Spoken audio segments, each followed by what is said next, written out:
Today I stand before you to share my accomplishments as the fourth President of the United States of America. Firstly, I take great pride in guiding our nation through the War of 1812. In the face of British aggression, we defended our sovereignty and emerged as a united nation, solidifying our place on the world stage and safeguarding our hard-won independence. Secondly, I championed the creation of the Second Bank of the United States.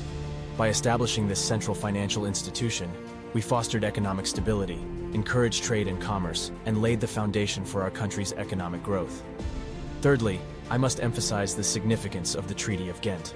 Through this diplomatic agreement, we ended the War of 1812 and restored peace between the United States and Great Britain, preserving our young nation's sovereignty and securing our territorial integrity.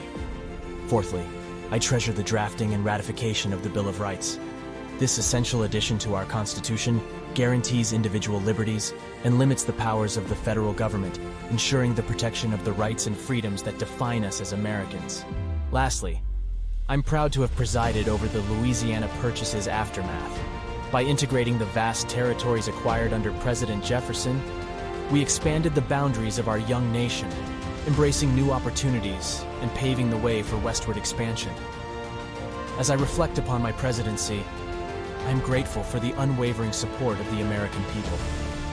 Together, we overcame challenges, secured our place in the world, and laid the groundwork for the future of our great nation. Let us remember the principles of liberty, democracy, and unity that continue to guide us as Americans. May we honor the legacy of those who came before us and work tirelessly to build a brighter future for all.